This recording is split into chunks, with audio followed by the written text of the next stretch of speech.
Greetings and welcome to the International Association of Fire Chiefs EMS section webinar on the need to know information on supplemental payment programs. Today is September 20th, 2022, and we're very happy to present this webinar today in concert with our partners from the Public Consulting Group, and they actually will provide the expertise and the education that we're going to have today. I want to just run through a couple house rules. I'm Mike McAvoy, the chairman of the EMS section of the International Association of Fire Chiefs. We're using a obvious voice over IP technology where you could be listening through your headset or speakers on your computer. Everyone in the audience has been muted. You can potentially call in if you look at the platform to use that as audio. We will be taking questions during the presentations today through the Q&A box, which if you look on the upper right-hand side of your screen, you'll see a Q&A box, you'll see a chat box, you'll see some polls, and then you'll see a handout section. In the handout section, the folks from PCG have put the slides that we're using today. So you can download the slide set in PDF format, as well as some information about the many services that they provide to fire departments, to EMS agencies across the United States. If you have a question, I'd encourage you to type it into the Q&A box. We're keeping an eye on that during the presentation.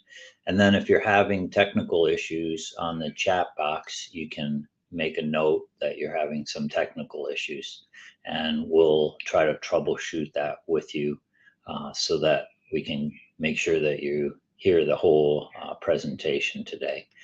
Also, there's an email if you can't use the chat box for some reason, that support is available, and that's webinars@iafc.org. So either the chat function or that email function will help you out with getting support. So again, our webinar today is sponsored by our partners from the Public Consulting Group.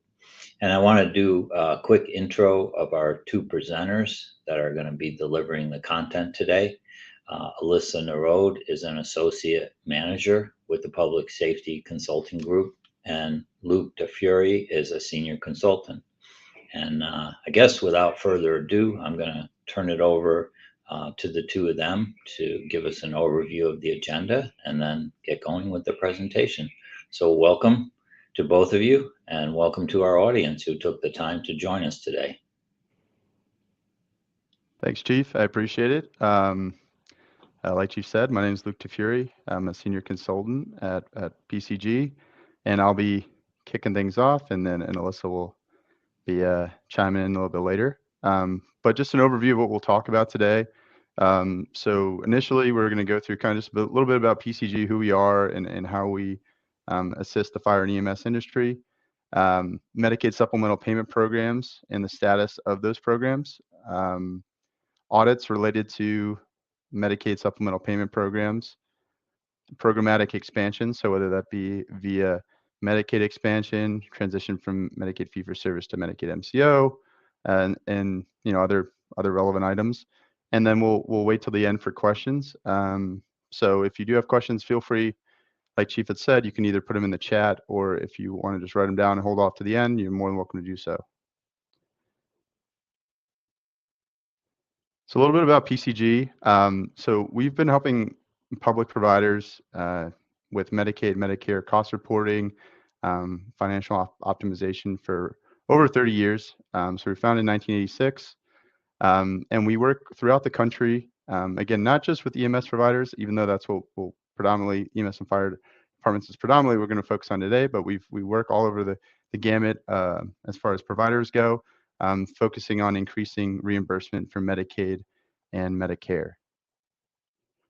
A couple of the services that we offer in the fire and EMS realm are supplemental payment, cost settlement services. So whether that be programmatic development, so helping providers develop a program in conjunction with the state Medicaid office. We help with that, or just cost reporting completion along with the CMS rules and federal guidelines.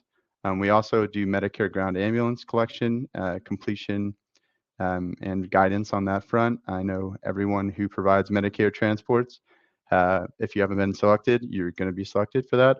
So that's an area that we help out in. Public safety consulting services. So this could be EMS system studies. It could be fire department management and operational efficiency studies. Kind of all over the gamut. Health equity studies. Really kind of any area you could need assistance is a and we can help out on that side. And then the final component would be ET3 and mobile integrated health. So we've helped folks with Medicare ET3, the pilot, as far as submitting the application, and in other areas helping with implementation of that, um, and also exploring other options to get reimbursement for mobile health options. So we kind of all over the gamut there as far as the services we offer. But again, today we're predominantly going to focus on the Medicaid cost settlement and supplemental payment side of the house. But just want to just give an overview of what it is, or who we are, and what we do. Um, as far as the Medicaid cost reporting and cost settlement goes, we work with 550 providers in a dozen states. We did help establish the first program in the state of Texas, so that was back in 2009. So that's the oldest program in the country. There's been plenty of programs since. As you can see, there's plenty that we currently operate in, and they're outlined here with how many providers we work with in those states, and then how much additional revenue has been generated for the providers that we work with in those states. So again, some states are brand new, then this might be their first year, or some states are like Texas, which have had it for quite a while, which is why they have a lot more as far as reimbursement when compared to most of the other states. So as far as the overview goes of the Medicaid reimbursement or cost report reimbursement model, so currently this is just without the reimbursement, but currently the way that everyone gets reimbursed from Medicaid is you provide a transport, you then bill Medicaid for that transport, and then you are reimbursed depending on whatever procedure code you bill. But in most cases, the amount that you receive from Medicaid is not going to cover your actual cost of providing the service to those Medicaid recipients and to those patients. Um, so that's where the supplemental payments kind of come in, and that's why there's a need across the country, pretty much in every state, for programs to add additional payments to those baseline Medicaid payments that everyone's receiving. So with that, there's a couple different um, options, I guess, as far as Medicaid goes. There's a couple different types of Medicaid. The main two are Medicaid fee-for-service and Medicaid managed care. And because there's different rules around Medicaid fee-for-service and Medicaid managed care, there's different types of programs that can be set up in order to get to the end goal of receiving more in payment for those Medicaid transports. Um, and it also, on top of that, depending on what type of provider you are, there's different programs that you're eligible for. So public EMS providers, public fire and EMS providers have more options to them that are available to them than privates. Mainly because the CMS is trying to bolster the public safety net, right? And in most cases, the public EMS providers are really the last line of defense when it comes to providing healthcare services to Medicaid populations. So there's more options programmatically. On the Medicaid fee-for-service side, typically how those programs get set up, it involves a state plan amendment. So the Medicaid office for your individual state will submit a state plan amendment, and this is something that PCG has helped states develop and submit to CMS in order to get approval. Once that approval is complete and the program is up and running, each eligible provider is able to submit a cost report, and that cost report quantifies how much it is costing each individual provider to provide services to Medicaid fee-for-service patients. So just that subset of the Medicaid population. And typically the payments are reimbursed in an annual lump sum. So you do the report once a year, and you get a payment once a year. On the Medicaid managed care side, there's a little bit different, different set of rules. And so in order to get approval for that type of program, typically what you'll need is something called a preprint form, and that sets the rules and guidelines regarding that program. Typically, it'll be a model-based program. So unlike the other one where on the Medicaid fee-for-service side, where you'll receive a payment specific to yourself as an individual provider, the Medicaid managed care program is based off a model. So everyone receives the same rate. The biggest variable, though, is how many transports you're providing. So if you are a larger provider and you provide more transports, you're eligible for more, more of a payment. And similarly, if you're smaller, you'll receive less. But again, the approval of that is a Medicaid preprint form.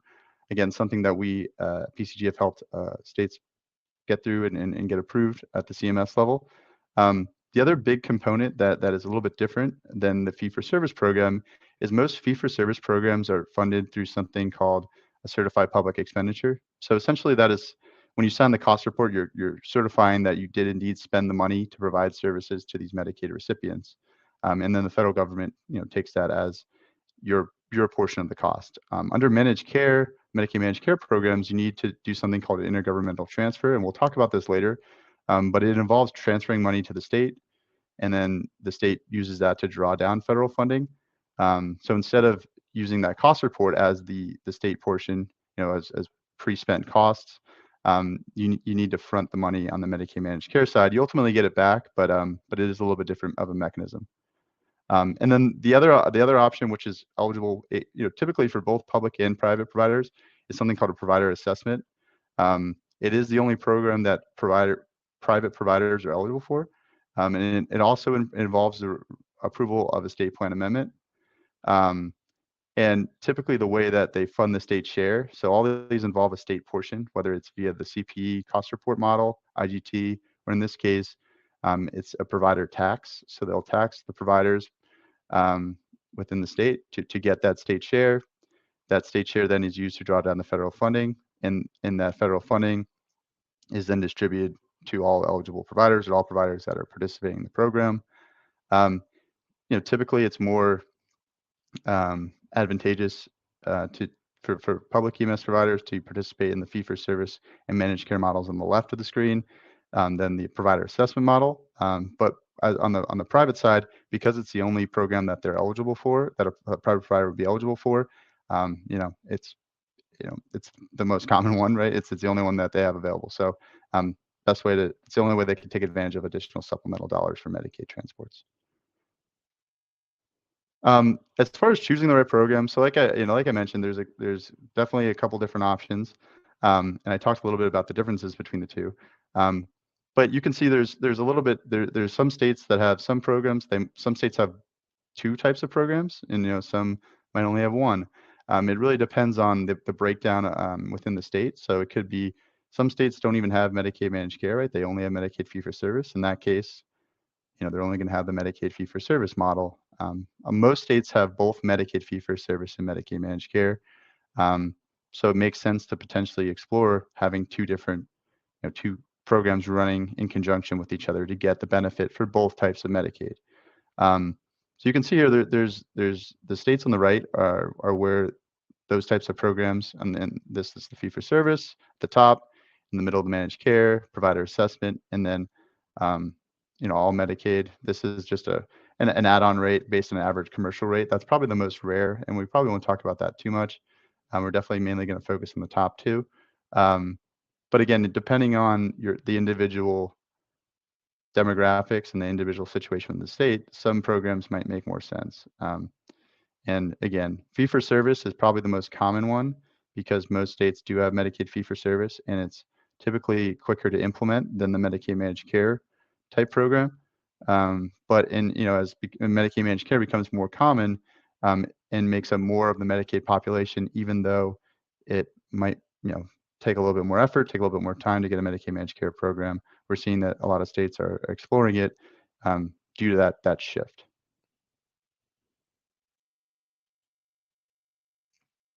So a little bit about the mechanics of the Medicaid CPE cost report program, and I kind of touched upon this a little bit earlier, But typically how it works at a very high level is the report is completed every year.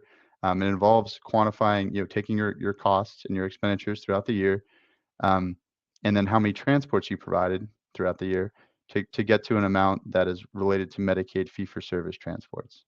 And that amount then is submitted to the state. The state typically will review it, ask any questions, and then they'll move on and and show that to CMS, the federal government, and the federal government will say, okay, great, here's the amount of money that each provider is eligible for via the cost report, and that money is sent back to the state.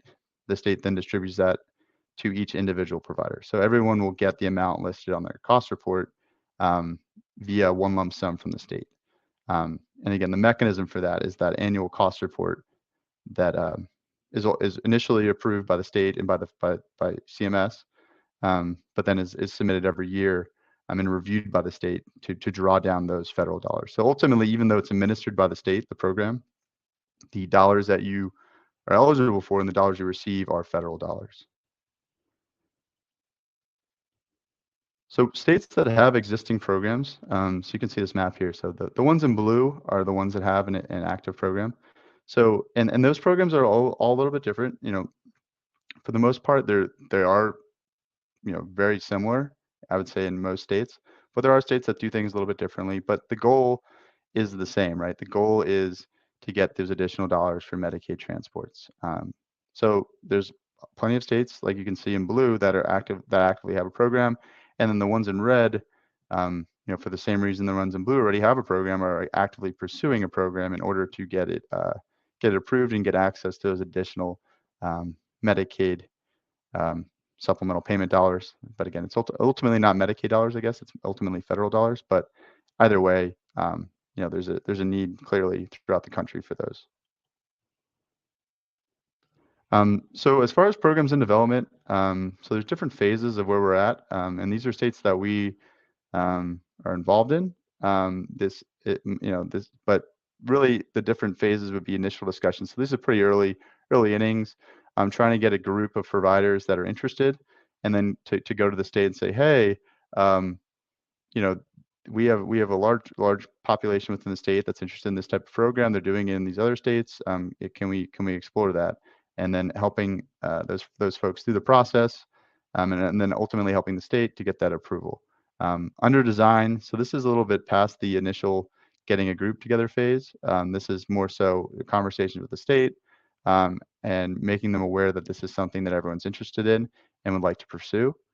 And then the final process, so this is working in conjunction with the state Medicaid office to get approval for a program. So currently that's Arkansas, Kentucky, New York. So these ones are the closest to official approval by CMS. But those are the states and the different, the three buckets we would put them in, as far as getting a program in place. And yeah, so definitely it takes a little bit of time, but there's definitely momentum in all those states that don't currently have a program to get one in place.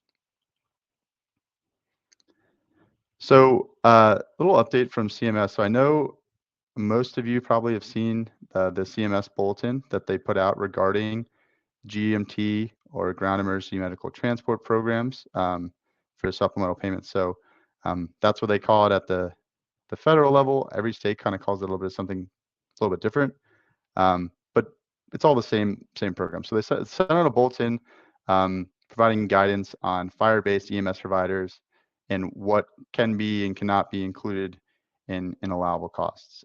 So really what they're focused on, and they want to make sure that there's no costs that are 100% fire related that are somehow ending up in the EMS supplemental payment calculation. And in most cases, the way that gets allocated, probably the most common way that gets allocated is looking at dispatch data. So looking at how much time is spent on EMS related calls, when compared to the entirety of calls, and using that to allocate any costs that are shared. So that could be like utilities, could be supplies, right? Stuff that it's really not cut and dry. Okay, this is fire, this is EMS, right? Like it's pretty murky, because everything's kind of just bundled together, and there's really no delineation between where's going, what's going which way. Um, and that methodology is approved by CMS, and that's what I know. Again, most of the folks that we work with, or all the folks that we work with, we do use dispatch data to allocate costs. I know many other folks that we don't work with also do use that. So while the guidance is to clarify things, we're confident in the methodology that has been approved by CMS in the past and has continually been used throughout, in all the states we work with and all the providers we work with, that is an appropriate methodology.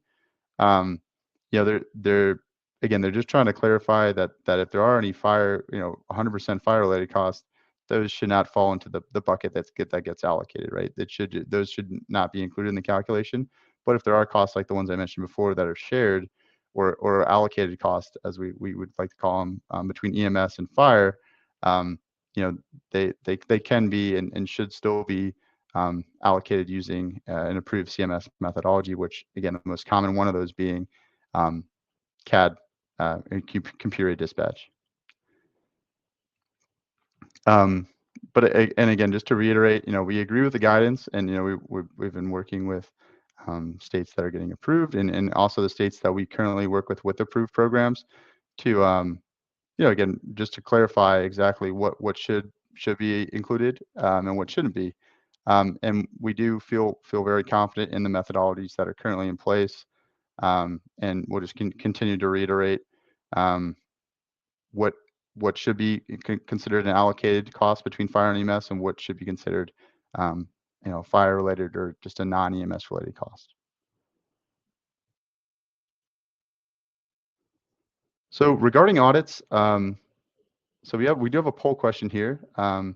So if you do participate in a Medicaid supplemental payment program, has your department been through a Medicaid audit? So there's 4 options there. And depending on your state, I'm sure you may or may not have been in one, but go ahead and answer that question for us, and we'll see if we can get a result.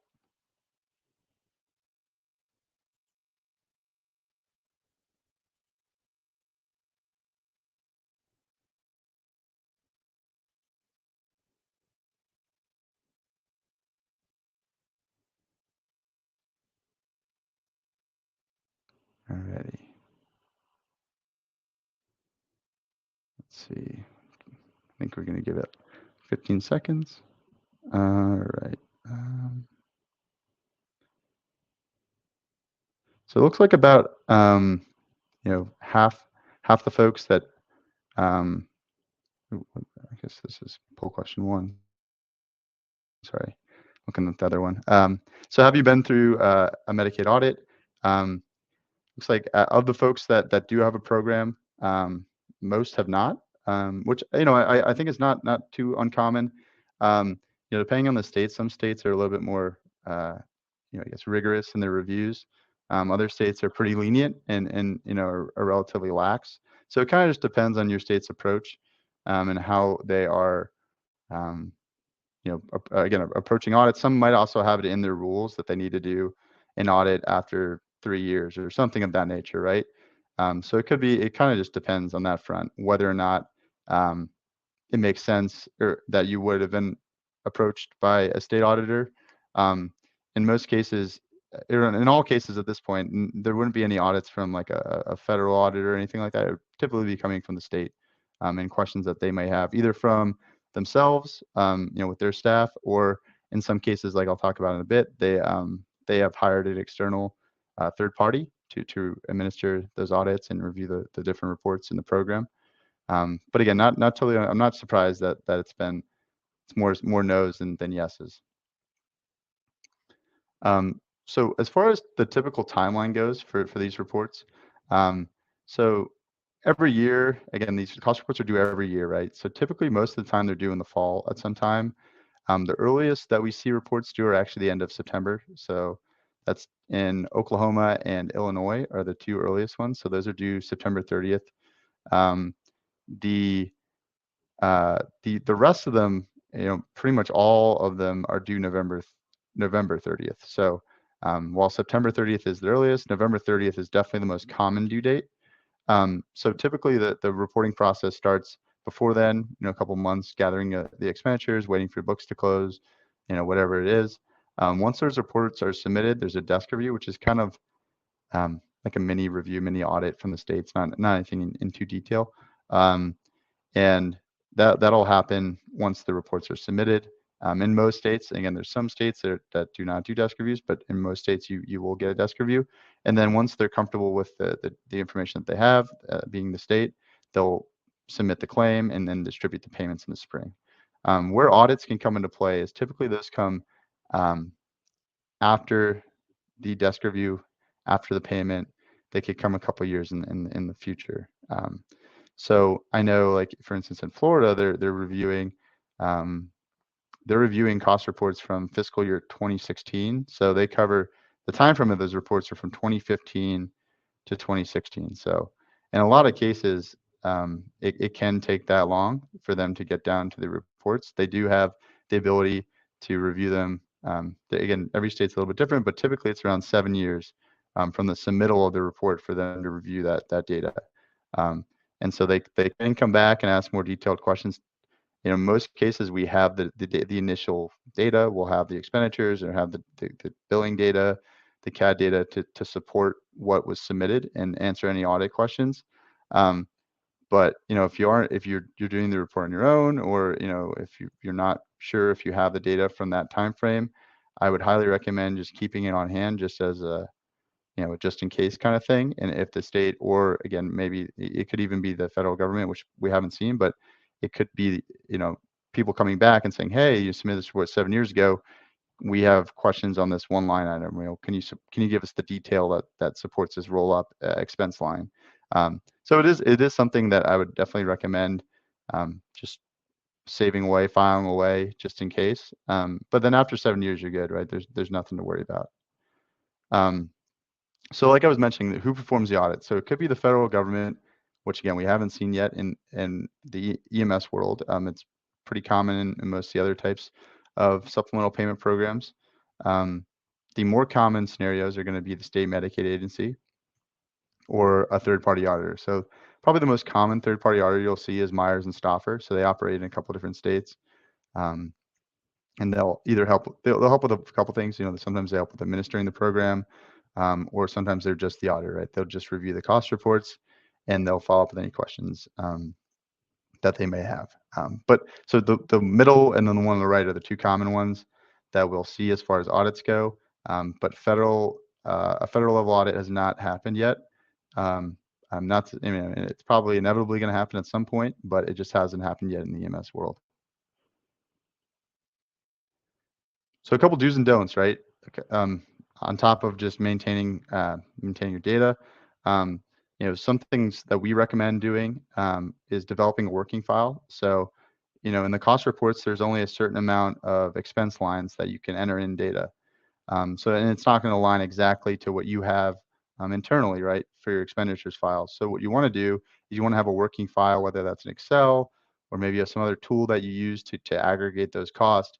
You want to have a working file that can get from where you started in your expenditures file to where you ended in the expenditures rolling up in the cost report. So you want to have that, so if, even if, someone leaves that completed the report on your behalf, you can still say, hey, here's what I got from point A to point B, and it's pretty clear, and you can figure it out yourself. The other thing is just to stay organized. So make sure you have all the different data components, all those working files neatly organized, whether that's on your desktop or if you have physical copies. Just make sure you have them organized so you can kind of speed up the process. And it's a lot less work going through an audit, trying to reinvent the wheel and figuring out what you did 6 years ago, right? It's better to have that ready to go in the case of that happening. And also, definitely want to know common audit triggers, right? Be prepared to respond to those questions. So I would say the most common audit triggers would be stuff like if you had an expense line one year that shot up the next year, right? It could be, maybe like, COVID related costs, right? Say there was a huge spike in medical supplies year over year because you had to buy a bunch of equipment and a bunch of supplies that you didn't have the prior year, and that increased your budget for that area by 100% or what, something crazy like that. as an auditor, you're going to go and look at that and be like, well, that doesn't make a lot of sense, or maybe it does, but I need an explanation just so I can sign off on this, right? So you want to know stuff like that that's going to trigger an audit question. It's stuff like, especially large variances year over year for the same type of expenditures, that's going to trigger an audit. Large variances in transport volumes, that'll trigger an audit. Um, you know, it's audit question, not necessarily an audit, but if they're auditing you, they're going to ask questions about it. And then same thing with the allocation ratios, right? If you're typically doing 80% of your time on call is EMS related, and then the next year you're at 95%, right? They're going to be like, that doesn't make a lot of sense. What changed year over year to make it jump 15%? And if you have a good answer and you have the information to back it up, you shouldn't be worried, right? They're just doing their job to figure out why there are these huge variances, and if there's a justifiable reason, you shouldn't really worry about it. Um, and then the final part is to make sure you have all the relevant parties in the room when you are responding to an audit. So that can include operational staff, finance folks, maybe your municipality auditors, that prepare and finalize your financials, legal, whoever you feel is appropriate to be involved in that audit. You would want them in the room so they can help guide the responses to the questions that the auditors are asking.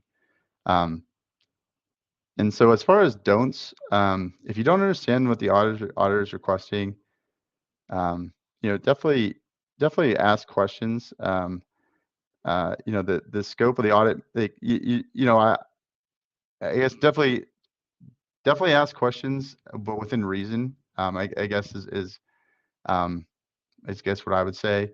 You don't want to open up any rabbit holes, right, for them to dive down, and then they could get, you could end up causing more problems than you're trying to solve with some of this. So the scope of the audit may increase if you don't understand what exactly they're requesting.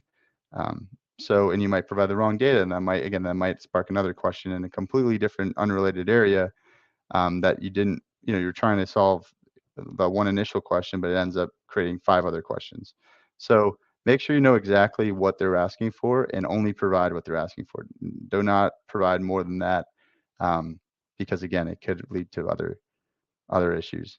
So misrepresenting your data or your procedures is never worth the risk. So if you realize, oh, actually this was misreported or whatever it was, it's always better, in our opinion, to just be upfront about it and say, hey, actually, we actually over-reported this cost. It shouldn't have been this. It should have been, it should have been $100,000 less, but we added a digit by accident or whatever it is. It's always better just to be upfront about it and build that trust with the auditor rather than trying to work around it and not admit that mistake. Because then the auditor won't trust you, and they'll again lead to more questions that you probably don't want.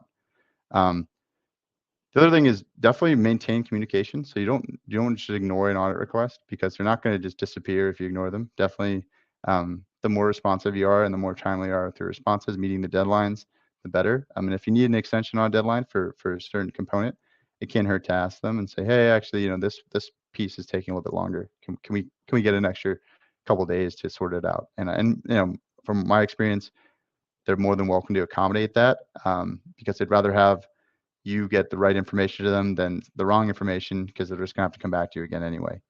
And don't wait, right? Like I said before, don't wait to create an audit file now, until you get audited, right? You want to do it now, or when you're doing your reports, you want to have that on file, because you're just going to end up having to remember why you did this, why you did that 5 years ago. And if you don't remember it, or if the person that prepared the report or the working files isn't there anymore, you're kind of out of luck, and it's going to be a lot more work to come up with that information, and you might not be able to even get to that number, right? So it's always better to create the files as you're preparing the reports and preparing the documents than it is to wait until when you get that audit request, 5 6 years down the road. So like I mentioned, some common audit questions. So there could be questions around revenues. Specifically, like the ones we mostly see on the revenue side is they are often fixated on revenues outside of typical transport revenues. So like if you were working a football game or whatever, and you're just kind of standby just in case, um, and you get paid $1,000 for that. In most cases, they'll ask about that and say, okay, well, what is this? Like, why is this revenue being included? And they might ask you to adjust some of your costs associated with that, because they don't feel that it's a true cost as far as providing ground emergency transports if you're working a standby at an event. Um, so that one's probably one that we see quite a bit. The other one that is also pretty common is dry runs. Um, so in some states they have it spelled out in their state plan amendment. In some states it's not really clear, or they just don't really consider dry runs. Um, but typically what a dry run is a run that doesn't result in a transport, um, or a delivery of Medicaid covered services. So they're typically pretty common question. Um, what they'll ask for is incident level data regarding the dry runs. They'll ask for documentation. If they are talking about dry runs, they'll ask for documentation on those dry runs and whether or not they were included in the transport volumes, which is typically on Schedule 9.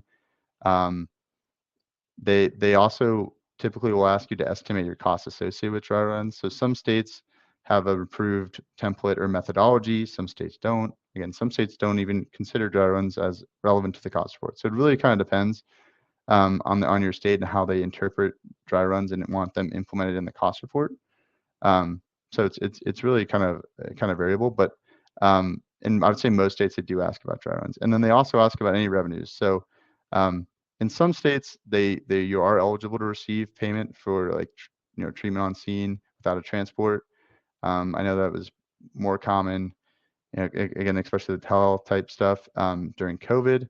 Um, but before COVID, there really wasn't too much revenue related to dry runs because it typically wasn't allowed for Medicaid to pay. So and again, that's obviously dependent on the state. Every state has different rules, but typically you weren't able to receive payments for it. But so I guess long story short is dry runs are becoming more of a question at the state level, um, either by third-party auditors or the states themselves.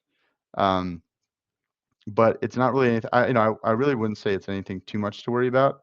It's definitely um, important to think about how to best address those questions um, and the dry runs. Some methodologies to remove dry run related costs are more advantageous for providers than others. So there's a couple ways that states and CMS has allowed us in the states that do care about dry runs to address those. And again, some are better. Some take out less costs than others because they're more targeted as far as what the state considers costs that are impacted by dry runs, right? So rather than impacting the entirety of costs, you might be able to just address a few certain line items that are more specific to, being increased by dry runs. So we're seeing state by state. Like I said, every state's a little bit different. So who is the auditor? So Myers and Stauffer is definitely the most common auditor throughout the country. And of the third parties, there's only two: Safety Net Finance Division. So that's just in California, but Myers and Stauffer really has a more of a national coverage. And then there's probably another half of the states that don't even have an external auditor, right? They typically do the audits or desk reviews internally, if they do desk reviews or audits at all. And so that kind of just, again, depends state by state. What they focus on definitely differs. Myers and Stauffer will have some points of focus that they typically rope in between all their states, but there even are some differences between what their auditors in each different state is asking. But it really will vary also on the rules, right? Every state has a little bit different rules, whether it be Medicaid or the program itself. But I would think, at some point, all these states are going to have an auditor, whether it's an internal from the state or a third party like a Myers and Stauffer. All of them, just to kind of cover themselves, will have some form of auditor to ensure that the reports are being accurately reported and they get sign off, both from the provider, from the state, and then from a third party who is knowledgeable and will have another outside opinion. So that's those are the couple of sections I'm going to talk through. I'm going to pass it over to Alyssa, and she's going to talk a little bit about the impact of Medicaid supplemental payment program expansion, and how it's going to how if your state doesn't have anything or have a program currently, how you can look to get involved and get some additional dollars for the Medicaid transports. So without further ado, Alyssa, I'll pass it over to you. All right, thank you so much, Luke. So to open up this section, what we first wanted to do was just ask two questions. So we're going to have two polls that we're going to pull up here just to see what people's familiarity is with managed care. So when we talk about supplemental payment expansion, we're actually kind of talking about managed care. So does your state have a Medicaid managed care program?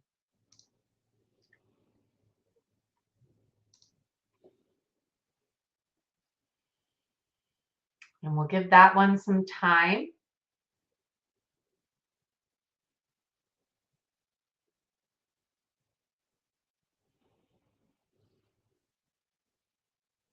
And the thing I'll say about this that, what is interesting is managed care as a program has existed in the United States for decades, but it's pretty new to the EMS provider space. So the way these programs interact with what we usually call this current supplemental payment programs is a little different versus how it operates on the hospital side or other provider groups.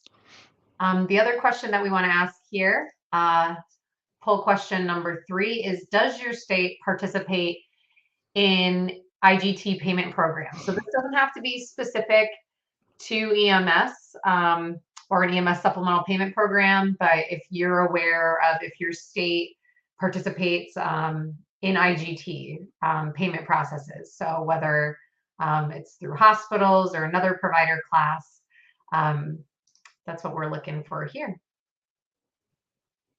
So we'll give everyone a few minutes to answer, and then we'll kind of go through here what we're seeing here with the polls. So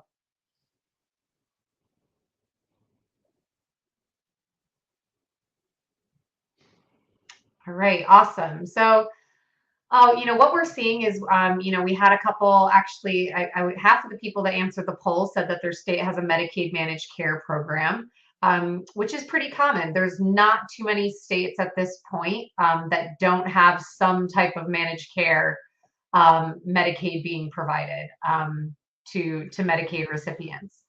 And then does your state participate in intergovernmental or IGT payment programs? We had 46 of responses say yes, with about the rest saying I'm not sure, which is pretty typical because if it's not affecting you, it's not something that you might know about. So looking forward to kind of going through some of this and explaining it to you all. So the difference between fee-for-service, which is what our traditional Medicaid is, versus managed care is, the way I always like to explain it is Medicaid fee-for-service is really a la carte in terms of you provide a service, you bill for that service, you receive payment for that service under a traditional Medicaid fee-for-service model. Managed care, the recipient receives a payment on a monthly or a per member per month basis. And so the managed care companies, and those are, there's different managed care companies across the US, but a lot of these, are, HMOs. You can think of like the Uniteds and the Blue Crosses, the Aetnas of the world, as well as smaller managed care organizations as well. They will manage Medicaid patients' care. And so within that month, they get a certain amount from the state saying for $3,000, I'm just giving an example, you have to manage this person's care. So whatever they need, it's under that payment. So under a managed care model, people are incentivized to try and save money, right? Care coordination, provide better care. Because if they are able to, not spend that full $3,000 that month, then that money they get back as savings or can be reinvested into other programs. So that's really how, like, from a payment mechanism, Medicaid, fee-for-service, and managed care work.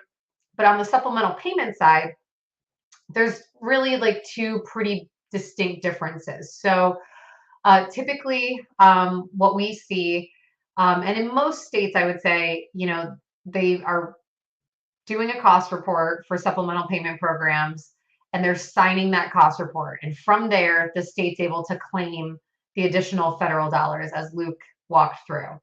In some states, like Iowa and Illinois, even though it is fee for service, they still they actually do IGT payments. So they're actually, the providers are putting up payments to draw down the additional dollars to fund it. So it's not just a CPE program. But what we're going to share is our example for Florida, and it's been, a really great success story there.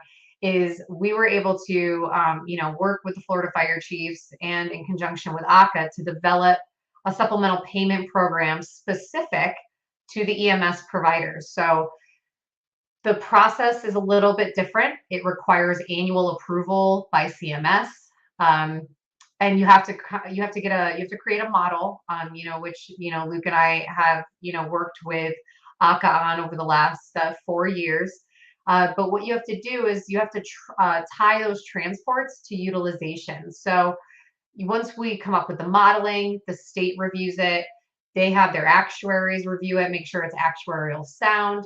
And the provider, the rates are not specific, right? So on a cost report, you look at what your average cost per transport is, right? Every single cost report is going to have a different cost per transport.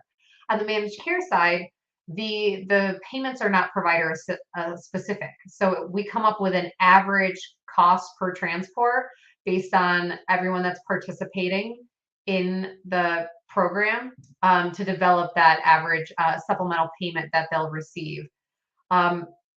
The other thing too is that the payments don't come directly from the state. So because this is Medicaid managed care and it's run through managed care organizations, the payments actually flow from ACA to the managed care organizations and then back to the providers.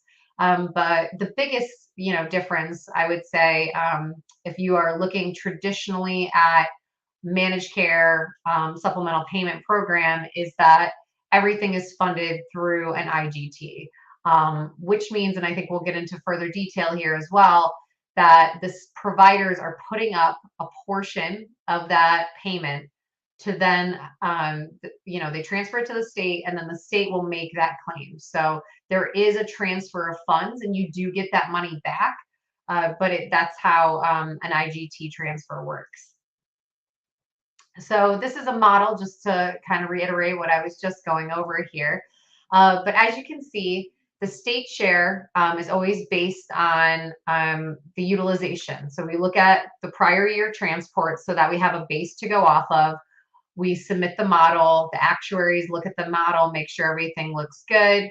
And then from there, the state Medicaid agency will send invoices to all the providers and say, this is how much, this is how much utilization you had, this is how many transports you had, this is how much you owe us.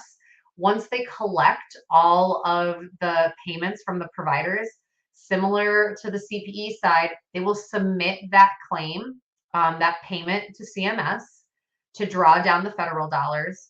From there, the state will then take the money that the providers put up as well as the federal dollars, and that all gets transferred back to the providers through the MCO plan. So it's usually lump sum payments, and we've had some pretty good success in Florida with them sharing the details. So we're able to share with the providers how much they're going to receive by managed care organization. But the biggest thing that we like to really reiterate with IGT programs is that they can sound scary. And I think a lot of hesitation around setting these up is around educating.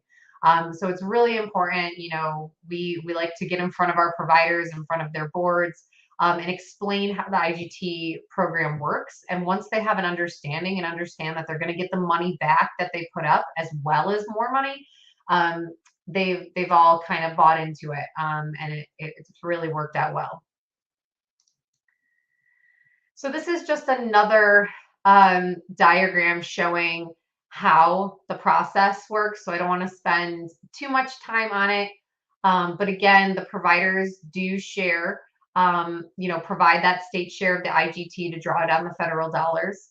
The other thing I would say is that the way it was set up in Florida for supplemental payment was that anyone that submitted the prior year cost report was eligible to participate in the MCO program pool. So that was how we defined what the provider class was that was participating in the IGT program. So as long as they submit a cost report in the prior year, then they're eligible for that funding, and they'll all receive the same average cost per transport.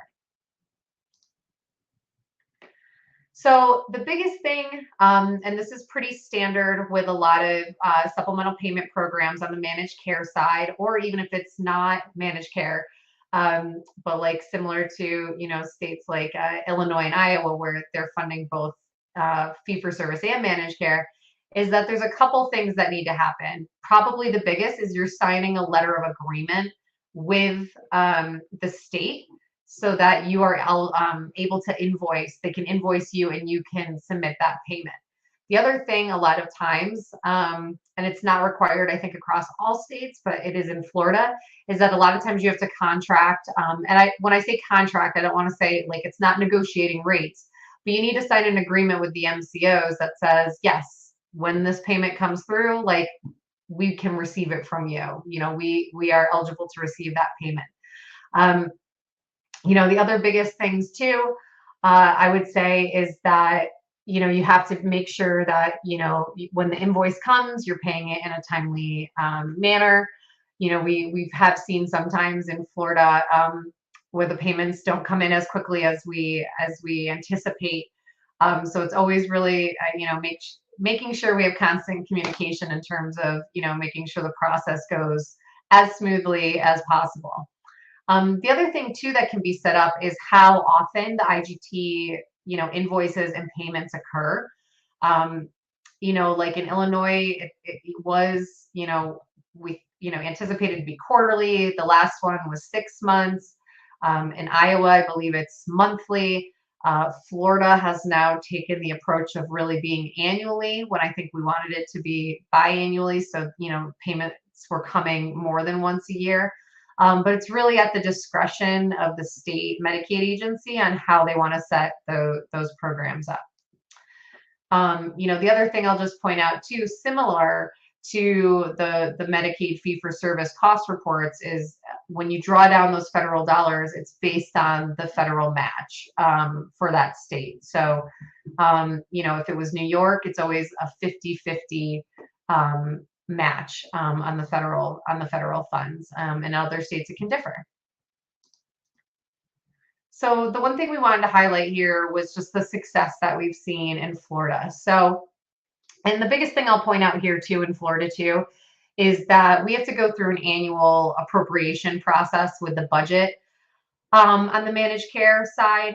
Same with the fee-for-service side. So in Florida, they do cap the amount that's appropriated each year for each of the programs. Typically in most states, that is not the case. So they will just pay out whatever the providers are owed. But in Florida, that's why when you see, and we're sharing here how we've been able to grow the appropriation each year, especially in year 3 and year 4. That's been through all the efforts of the Florida fire chiefs, our lobbyists, working in coordination with ACA. But I think what's been really great is that because the providers have bought into this program, understand now how the MCO program and the IGT works, and they've seen success. So they've received both $54.7 million in the first year and the second year. And then this fall, they're going to be receiving $94.7 million. That's why we've been able to really lobby and increase the funding each year. So next year, so fall 2023, they'll actually be receiving $138.5 million. So it's been a really, really successful program. And it's definitely, I would say taken a lot of education to make sure everyone was up to speed on how an IGT program works and how it works for EMS providers. But it's something that definitely PCG, is more than happy to assist other states with and providers with because these programs are so beneficial. And we continue to see a transition into managed care. So more and more states are enrolling Medicaid recipients under managed care programs. And if they don't set up or don't do a cost settlement for those managed care emergency transports that you're billing under, then you're just going to see the fee-for-service traditional supplemental payment pool potentially, just decrease. And so I wanted to pause there. I think Chief's going to come back on and see if we have any questions here. I'll get Luke back on here as well to see if he can answer any as well. Yeah, so we don't have questions currently in the Q&A or in the chat, but two things I thought I would just bring up looking at the audience that's here. I know in the informational bulletin that PCG has sent some comments in, and I don't know if either of you want to expand a little bit about potentially where that's going to take us as we move forward. I mean, a lot of people are scratching their heads about what was the impetus for this informational bulletin, and it may well have to do with some of the potential programs waiting for approval now and the cost impact that, i.e. New York City Fire Department might have on the system as a whole. But, we're obviously, there are some things that are difficult to separate out, like when you have a paramedic who's coming to a EMS call on a fire engine, and that paramedic is necessary for the call. There clearly are some things where trying to get the costs of those properly allocated is going to be a challenge. I don't know if you want to comment on that a little more. Sure. Yeah. No, I mean, I think the thing, and, I think we've always been pretty conservative in terms of the way we categorize things, right? Like we've never, for any of the clients we work with, categorized fire engines or fire apparatuses as something that's allowable. So we would never categorize that as a shared cost or an EMS cost. Those have always been unallowable. But I think we're still taking the approach that, this has been what's been approved, and that salary and benefits associated with that person would still be allowable, whether it's shared or they're 100% EMS.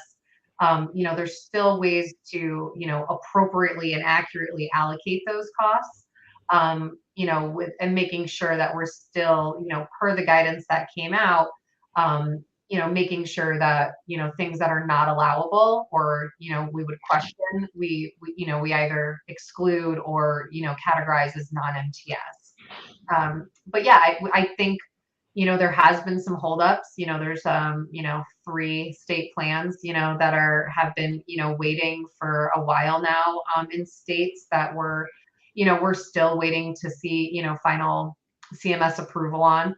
And so I think, our approach is that this has always been, the approach that's been approved. And if, CMS comes back and, potentially wants us to take a different, approach to allocating costs, we can definitely, take a look at that. But we believe that the way things are have been going and the way things have been approved, that we're still allocating costs appropriately. Okay. Well, I think we've gotten to the end of our time here. We're going to post the recording from this webinar today on the IFC website, and we'll have a survey that pops up when you log out of the program today. We'd appreciate your taking that survey. And I would really like to thank both Alyssa and Luke, as well as the Public Consulting Group, for your support and the many webinars that you've done. And I think this one today, while it may be over the head of a lot of our membership, will most certainly be useful as a download in the future, because I think as this program grows, which we saw in the beginning is starting to spread to many other places, we certainly are going to find value in this information. So I appreciate it. We'll have another webinar coming up again with the good folks from PCG on October 25th. And that one will talk a little bit more about the Medicare ground ambulance data collection, which we referred to earlier. And there's some new information that is available, and we're starting to see people's experience with the reporting. So that will be covered in the upcoming webinar. So again, thank both of you, and thank everyone who took the time to join us this afternoon. Thank you very much. Yep. Thank you.